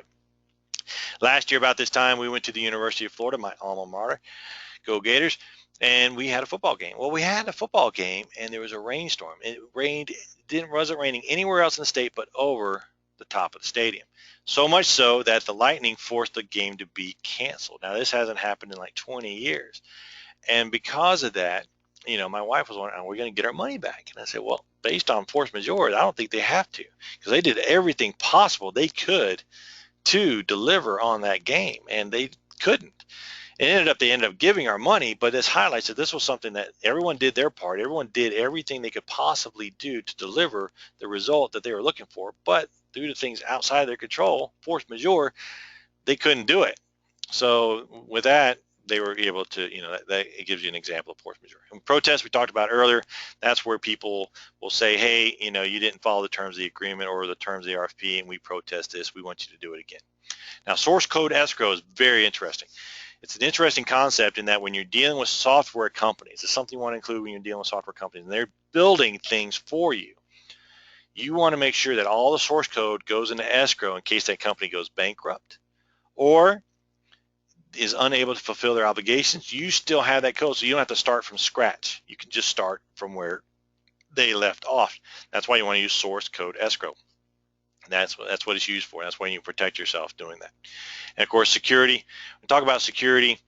Here, when you have security requirements that certain people working on a contract must meet certain security requirements, and that they must pass a basic background check, must not be wanted and warrants or paid parking tickets or any number of different things. In other words, they just have to be able to meet the security requirements that you require for a vendor to serve you. So if you don't have that written down in your contract, and you can have somebody show up and they're a criminal, they're an active criminal wanted somewhere. Okay, so if you don't want that, you want to make sure you include that clause in your contract. Any claims, how are you going to have the claims?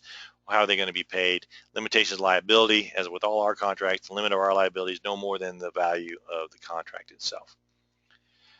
Waiver of consequential damages versus waiver of incidental damages. Incidental damages are damages as a result of the specific incident. Consequential damages are damages as a result of the consequences of the incident. The way to demonstrate that or to explain that or to illustrate that is think of that you had a flat tire. You go into work, you have a flat tire, the tire company is responsible for the damage in the tire. That had flat tire, they're going to come, they're going to fix the tire, and that's the end of their liability. They're not responsible for the consequences of you getting a flat tire, which are you late work for the 5th time that week, you got fired, now you got to find a new job. They're not responsible for those consequences. Okay, that's where you have a difference between consequential damages and incidental damages in doing that. Collusive offers, this is when two buyers get together and they say we're not going to pay any more than a specific price. This is illegal. Okay, so don't do it. So that's all we need to say about that. Don't participate in collusion of any sort. Suspension, instead of actually breaching a contract or canceling a contract, sometimes you can just suspend the contract when they haven't performed. You may suspend payment until they do perform. Or if they haven't been paid, they may suspend performance until they get paid. So that's just another way of handling the situation. Instead of breaching the contract or canceling the contract, you would just suspend it and do that. Reserve your rights. This is when you talk about intellectual property. If you're dealing with software, I would say reserve your data rights because you want to own the data. Sometimes when you have software companies, they will say they own the data produced by their algorithms, and unless you say that you own it in your clause in your contract, they're not going to give you that data. You're going to have to pay for it, which then becomes a cost prohibitive for you to leave them. Now, promissory estoppel, this is where you made a promise and for some reason you have not been able to deliver on that promise. You are then responsible for the damages of that promise. Okay. Here are social responsibility issues. This is where you may put in your contracts anything that has to do with child labor, hazardous material, use of green material, any number of these different, that's where you have social responsibility issues. All that's laid out in your contracts. Now, state of domain and jurisdiction, use this when you want to make sure you go to court in your home state or you go to court into a state that is friendly to your cause. If it's not, and you don't have this properly stated for you in your contract and protecting you, you could end up in a bad situation. So here, clearly state the state of domain, state of jurisdiction that you're willing to work for. Liquidated damages, these are the damages that if you're not able to fulfill the terms of the contracts, these are the damages that you have to pay on the other side. We will put this in our consulting contracts. Say we're doing, or training contracts, say we're doing a $50,000 training deal. What we'll do is say that for some reason you don't fulfill this promise, then the limits of then you need to pay us this amount of money to doing that. Usually it's whatever hasn't been fulfilled at the time doing that. That's where liquidated damages. Contractor flow down, this is where we have our prime contractor and it's flowed down to the subcontractor. What this means is that the subcontractor gets paid, but the prime contractor is responsible for the result. That even though they subcontract it down, that they are still responsible for delivering that result. Warranties, you have implied warranties and express warranties, and those are implied warranties are warranties that you should get what you paid for. Have it delivered at a certain time, if you get what you paid for. Bottom line, that's implied. Express warranties are limited warranties where 5 years, 50,000 miles, that's an expressed warranty or limited warranty. That you want to make sure that's clear for everyone what that is. Remedies, this tells you how are you going to deal with things if there's a breach of contract or if there's a failure to perform. What are your remedies in doing that? Okay. And then any other terms and conditions that you want to make sure are included in contract and are something that we've learned the hard way. A lot of times we have learned it the hard way. Make sure you have a clear scope of work and a work breakdown structure. You have a clear scope of work. Scope of work tells you what you want to do. Work breakdown structure. You have work packages, tells you what needs to be delivered when. That's our work breakdown structure. You take that work breakdown structure and you put it on a schedule. It gives you milestones. You take those milestones, you put them on the calendar so that you know by certain dates when you have certain work that's supposed to be done, so you know when things should be paid. And that's when you evaluate their performance. And once they deliver on their performance, then you pay them based on their results. Make sure all this is clearly identified in your contract so you know that once the work is done, when it's delivered, how it's been evaluated, and then they get paid on the other side. So that's when we use those statements. The statement of work, scope of work. Performance-based statement of work is just like it sounds. They're expected to perform certain things, and in return for those certain things, they're paid or compensated as vendor service providers. The thing with the performance-based statement of work, what's clearly identified there is what is the result you're looking to achieve. What is the quality, on-time performance, whatever that is clearly stated in the performance of what it's supposed to do. Okay, here we go. We got a question. Kind of break up a little things in that, a lot of detail here. So let's take a look at this question. It's kind of a way to kind of see and test our knowledge so far. Supply manager for a small metal fabricating firm in Holland called a gardener and requested that he plant a variety of tulips in the front entry area of their facility. After some discussion, he agreed to a price of $450. The job was completed as promised, but the supply manager refused to authorize payment as promised. Which of the following obligates the supply manager to pay for this service? Is it A, B, C, or D? What do you think? A, B, C, or D? What do you think?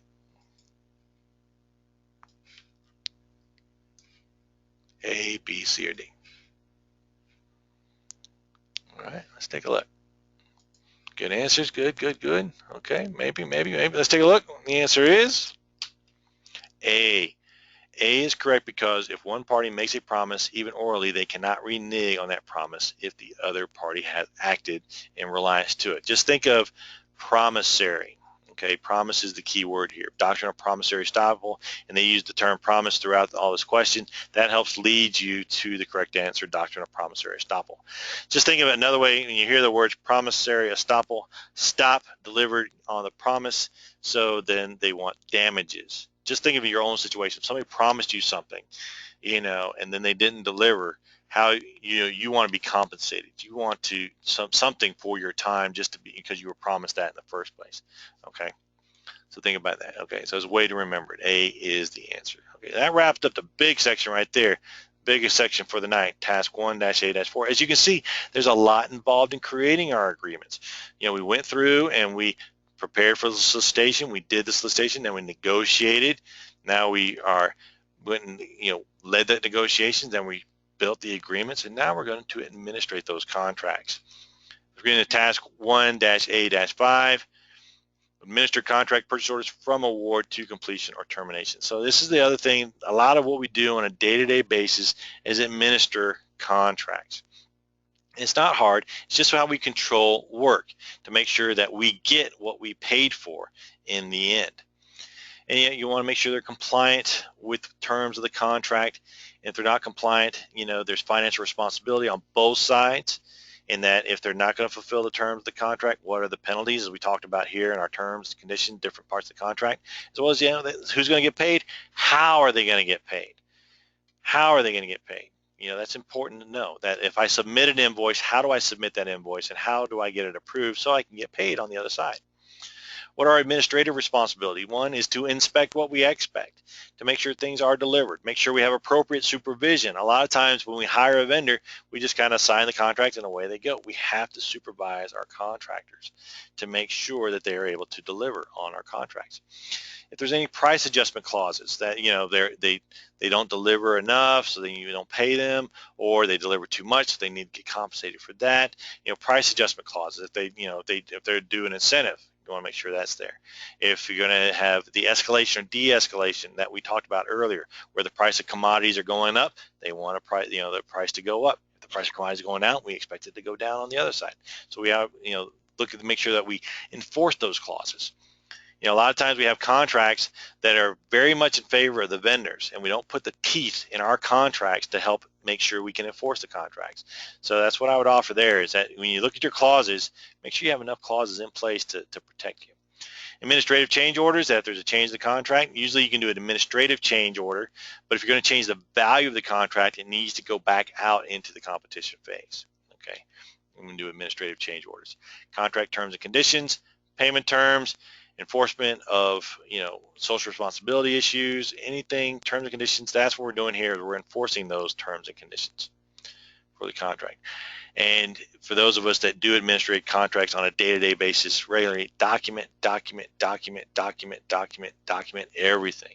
Whenever you have a discussion with the contractor, make sure you follow that up with an email that summarizes that discussion and forces us to make sure that if there is a discussion, we have documentation. Then at the end of it, we need the contract, close it out, make sure people are paid, and that we manage our suppliers appropriately with a clear scope of work. Then if you have a scope of work, an annual work plan, if it's a multi-year contract, that you know exactly what's going to be delivered that year with the annual work plan. Okay, standards of performance, what do you expect to win that performance, what is going to be that. Make sure you have a good way to get feedback from your suppliers. Okay, that they can tell you that they're getting the right information they need from you, that they're getting the orders on time, that they are serving your needs and delivering the quality, and vice versa. You can get that feedback so you can be a better customer. You don't want to get in that situation to where they don't see you as their best customer, because then they can choose when not to deliver for you. Supervise your suppliers both ways, on-site as well as remote. Make sure you have some way of supervising. With remote technology cameras, you should be able to see all kinds of stuff now. However, sometimes you need to put people in place to do that kind of remote thing. I like to manage by exception. I like this term. Thought it was good. And it's one of the things I like to do, is because you look for problems. You don't focus on what's going on right. You focus on more on what's going wrong. So you manage by exception. It's a good way to do that when you manage contract. You're always looking things, but you got to have the tools in place, the metrics in place, the evaluation, the mechanisms in place, so that you can find the exceptions, so you can put attention on those when you need to. Progress reports on how well they're doing, and get your customer feedback, your internal customers as well as your external customers. Internal customers will tell you how well they're working with the vendor. External customers are going to tell you how satisfied they are with your product or your service, and if they're not, you need to be able to backtrack it back to your vendors so you know how well they're doing. Okay, in-plant inspection, conflict, or do you put your vendors in plant? Do you put them with you? Are they in bed with you at your manufacturing location? And then how do you manage conflict? How do you resolve that? Because you don't want to breach the contract or cancel the contract. All right, you don't want to do that. You want to resolve it. So you want to make sure that you talk both sides, and usually most things can get worked out sooner or later, but you have to have open discussion to be able to do that. Breach a contract, okay, and maybe even terminate the contract. When you terminate the contract, you may terminate it for cause, meaning there's actual reason to terminate, for failure to perform. You may terminate it for convenience. As long as you have that convenience clause in your contract, that may be something you can do. You say, you know what? I'm not going to do this. Here's 30 days notice. We're no longer going to move forward with this contract. We can't pay it. We don't have this project anymore. For some reason, we're not able to do it. So we're going to terminate for convenience. You may terminate for some other reason. You're not sure what they are. So you want to make sure that you have all those things clearly identified in your contract so you know what's going on. Let's take a look at this question. Supply managers negotiating a contract with a supplier who will be supplying a critical product with multiple development and production milestones. Which of the following would be the most effective method for the supply manager to ensure that the product is completed and delivered according to schedule? A, negotiate a strong cancellation provision in case the supplier fails to meet the schedule. B, establish a solid annual work plan that lists the required tasks. C, develop a workable backup plan in the event the supplier fails to meet the schedule. Or D, require the supplier to submit progress reports that show the supplier's progress against each milestone. What do you think? A, B, C, or D? What do you think? Okay, just think about it. Negotiate contract. What's most important here? Critical product, multiple development production milestones with most effective method for delivery. The answer is D. D is correct because progress reports will show the status and progress against on-time completion. Because the important part here when it comes to the contract is not necessarily the specifics of the contract. You contracted for a result. So ultimately what's most important about the contract is the result getting delivered. You don't want to waste time and money trying to manage a vendor that can't deliver that result. So you're going to work with them to get there. And you want to know early, not late, that they're not going to be able to do something or when they need help to get something done. Okay, so that's why you want to make sure that this makes sense. This just makes sense. Get progress, no sooner, not later. And what would be very good, very cool, is that you tie payment to adequate progress in accordance with your progress reports delivered quarterly. So if they're not hitting those quarterly results, then you're not paying them or you reduce their payment in doing that. So that's a lot of information. And that kicked off our first class for the fall online program. A lot of information. And it only gets better. And again, understand that this is the foundation for strategic sourcing. Your number one strategy starts here. And how do you just manage what you're doing right now? How are you setting up your RFPs? How are you setting up your contracts and managing your contracts? What are the different clauses that you're including in your contracts? All these are different pieces that you need to have mastered in order to be good at strategic sourcing. And if you're struggling with these things, then when you start to get into more advanced things that we'll talk about later, you're going to struggle with those things because you're always looking back and having to jump back and fix these parts here in doing that. Okay, so we have these different pieces that are also included: our leadership assessment, our DISC training, that's also included in our online program this fall. And just to summarize, this is the different parts that we covered today. We just looked at the mind map, a lot of different stuff looking at this stuff. Okay, for those of us that are in the online program, you will have this replay posted for you within 24 hours.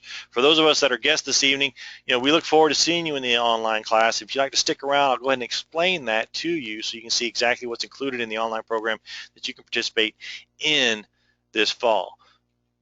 Okay.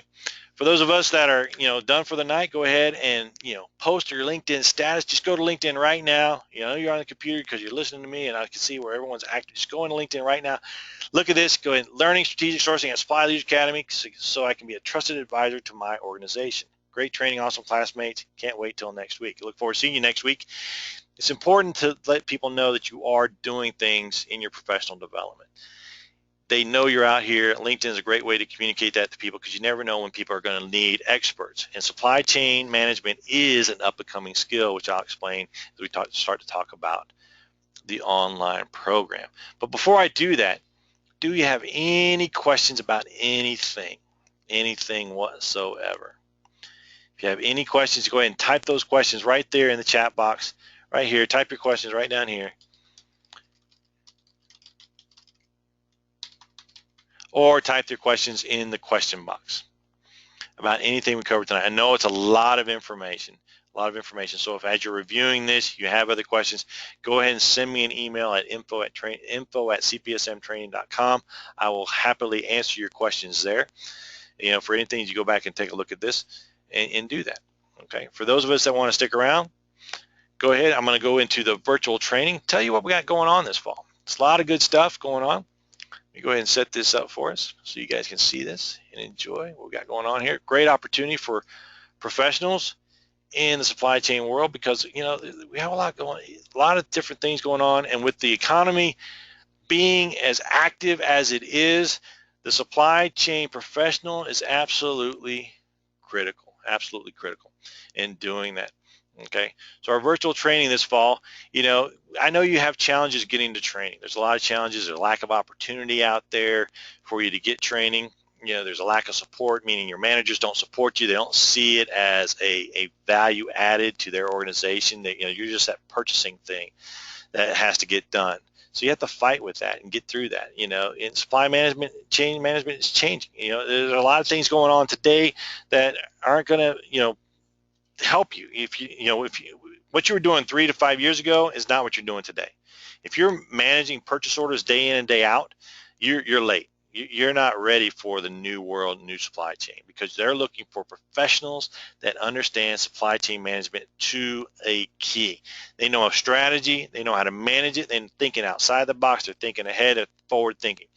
So you have to be there to meet those challenges. So you need to be ready to do that kind of stuff, and we have an opportunity here. The people need you. They're looking for you. You go out there, you can see this all the time. We post this all the time in our blogs and our newsletter. There's plenty of job opportunities for supply chain professionals. There's a high need for you. There's a higher salary. According to the ISM salary survey every single year, those that are certified make more money than those that are not certified. So there's a huge opportunity for you here to go through and get the certification this fall and go through our program. And it's required. Executives are looking for, or executive headhunters are looking for people that are certified. So if they're looking for people at the head, the C-suite, the executive level, and they're certified, what are they going to expect from us at the lower levels to do that? So we have to have this requirement, these certifications, to show our competence, because our bosses are showing the same competence, showing the same requirements in doing that. What's all included in this virtual training? One, is live, just like it was tonight, with interaction, talking, questions, as well as 22 live sessions all the way through till November. All the different things that we're going to be involved in and talking about, and it's each one of the different pieces there. Yeah, it's a lot of fun. It's stuff that's applicable, things that you can use today. And you've got me as your coach consistently, not just for the exam, for training, professional training development, anything you need, I'm here for you. So as we're going through concepts and you see, hey, this is something I want to implement, that's what I'm here for, to ask questions. 22 live sessions. You see the schedule. And we have the recordings as well. So you'll be able to come here at night, listen to the live show, and then within 24 hours, the recordings are posted into the membership site, which you saw earlier. So you can see them again and again and again and again and again and again and again. You can use them until you pass the certification and beyond. You'll have access as long as you want access. Sometimes after about 12 months, we will remove access just because we don't want passwords out there floating around. But if you ever say, hey, Randy, I need to get back in there, we'll open that training back up to you. So you can see that. And it's in the membership site, and it's secure, so it's interactive. Like you saw the interactive we have here. You got a webcam, microphone, you got Chrome or Firefox, all different ways to work with us. Virtual classroom, just like you seen, you got the chat box, you got the question box, polls, questions, you got breakout sessions where we can talk and interact, screen share, where you can see us and I can see you and we can actually communicate. What you didn't see tonight, which I like to use, is my drawing tools. We go out and we get to see drawing tools. You get to see our time, doing all that. And there's also a way for me to see your screen. So if you want to share something that we're doing or what you're doing, want to see, I can see your screen as well. I can just pass that over to you and you can see that. So you see it's very, very interactive in our training here. It's more than just a recording that you listen to again and again and again. You have questions, you ask the questions, we answer those questions. If you need coaching, we have coaching. Everything's up to date with the current Institute for Supply Management curriculum as of 2014. Everything's up to date. We've redone all of our questions, all of our case studies, all of our material with the most current study guide, professional guide.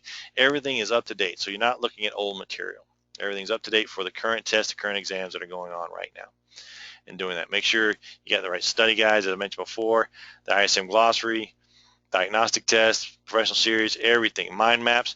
You have a community on LinkedIn, which will be sending you a LinkedIn invite to do that, so that you can be part of our community, which is a LinkedIn professional network. So you don't have to go out and ask for people for network and referrals, it's in your community already. You can easily make a referral, send a LinkedIn connection, they can connect on LinkedIn. You don't have to worry about sending an email and making it awkward for somebody.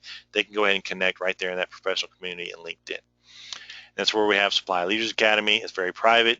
It's not for everyone. It's only for us. And of course, you have our coaching. That's me, where I sit down and talk with you about anything at any time. All that I ask is that we go ahead and schedule that so it's convenient for both of us, because when I schedule a coaching call with somebody, you got my complete attention. Nothing else is going on during that time. And where if you just call me on a whim and say, hey, I want to talk to you about something, I've got stuff going on all the time to where you won't have my full attention. That's why all I ask is that you schedule it. Just send an email, info@cpsmtraining.com. Say, hey, Randy, I'd like a coaching call with you on this date. I like to reserve those for Thursdays. Thursdays are a great day for coaching for me. And then we get on the phone and we talk. I had, just to give you the value of this coaching, we had a gentleman who went through the boot camp, and exam 3, he was shaky on. He went and took the test. He was not successful. And then he was going to take it in. He was going to do a retake. I sat on the phone with him for 3 hours and went through the entire exam 3 to share with him my perspective on each one of those lessons. It was during a thunderstorm. Lightning was going crazy. I had all my backups.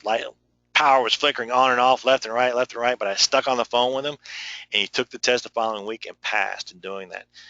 That's the commitment. That's what you invest in when you go do the virtual online training. That's the kind of level of support that you get so you can be successful. We'll do group coaching when we can, but you also have individual coaching when you need it. And please don't be afraid to ask for it. It's something that we want to do. It's what you've invested in doing that.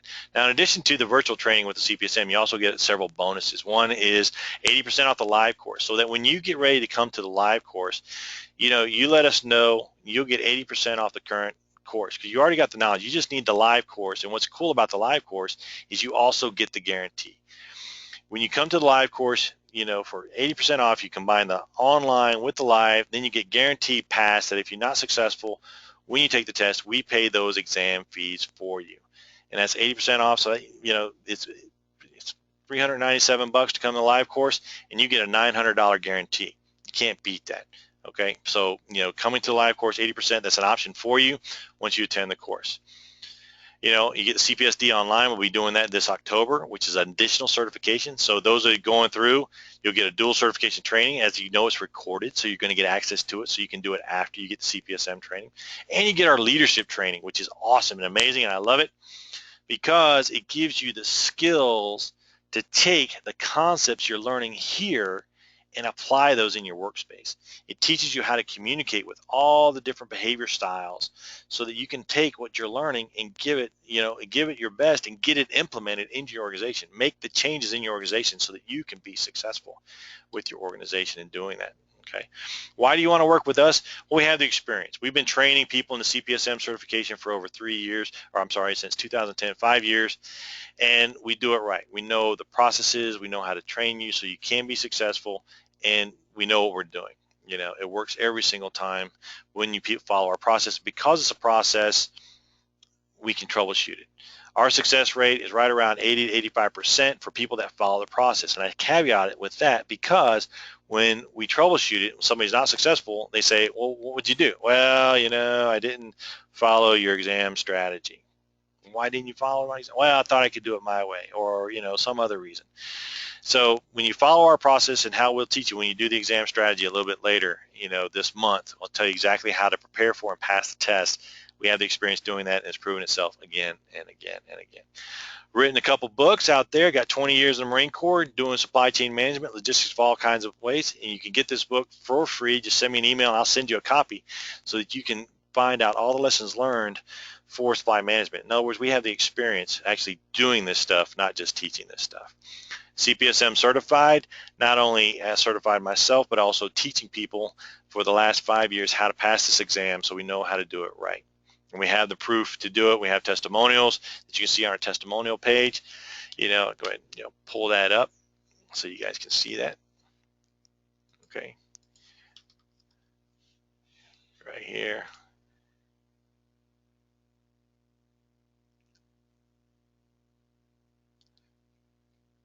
Go down. you go to this trade, you just go ahead and click. I'll go ahead and put this link in here so you guys can look at it too. Links in the chat box. Okay, just take a look at it and you scroll down and you'll find our testimonials down here, and these are folks that have been through our other course as well as our last online course. Okay, this was Jim, who's our last online course. This was a testimonial right from Jim.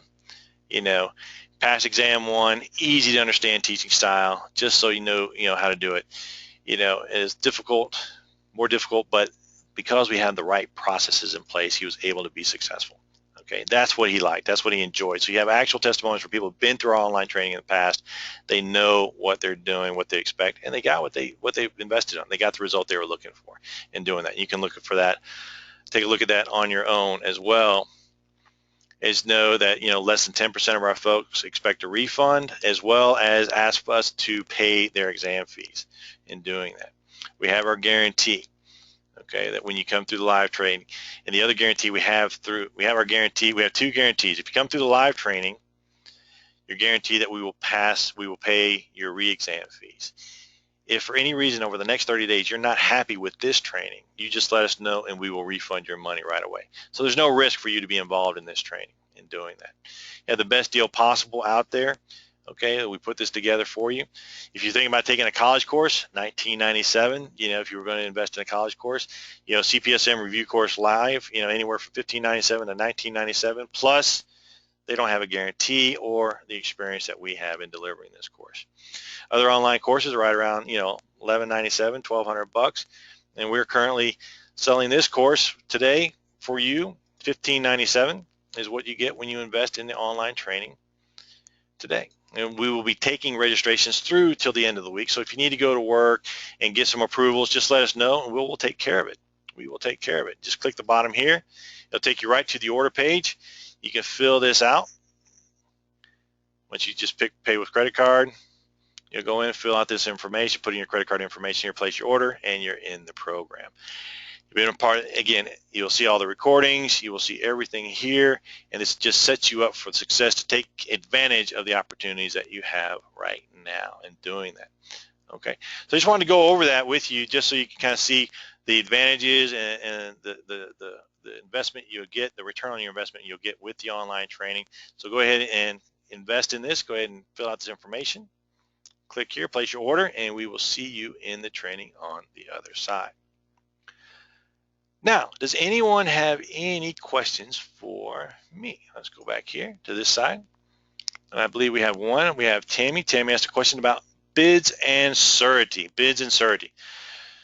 So when it comes to the bids and surety, what they're talking about with surety is the guarantee that the work will be performed and the guarantee that people will be paid. And they do that with different bonds, performance bonds. Let me go ahead and pull up the mind map. That's the best way to look at that. Back it up, back it up, back it up, back it up. All right. Let's see here. Let's find it on my mind map. Surety, okay. So here's the mind map with bids and surety. Let's go back here. All right, so this is where it is on the mind map. So you have bid bonds, which basically gives them the money to redo the bid if the person who is awarded the bid is not able to perform the bid. Meaning they're awarded the bid, they say you win, and then they go, okay, well, I can't do the job. Well, now they got money to do the bid process again. Performance bond, just like it sounds, it's a bond saying that they guarantee they will perform, and if they're unable to perform, then there's money there to pay for that performance. Payment bonds is when you have prime contractors working with subcontractors, in that when a subcontractor does a job, they expect to get paid. The payment bond makes sure they do get paid.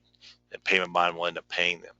Deposits, letters of credit, real estate, these are all forms of collateral, which basically show that the person that's the vendor is a credible person that has the credit, the wherewithal, the financial stability to deliver on the contract. It's just another way to show that you're dealing with a quality vendor. Okay, like in the construction project, hey, they've got the real estate, to do this project and do that kind of stuff and doing all that. Okay, does that make sense? Okay, so that was the only question we have. Any other questions? Any other questions about anything? All right. Well, I've enjoyed everyone tonight and hope you've had it as well. If you have any questions, please send me an email at info@cpsmtraining.com. We will answer those questions. Any questions you have, not only about the training, but about getting in our online course. If you don't have any other questions, I know you're busy. I look forward to seeing you soon.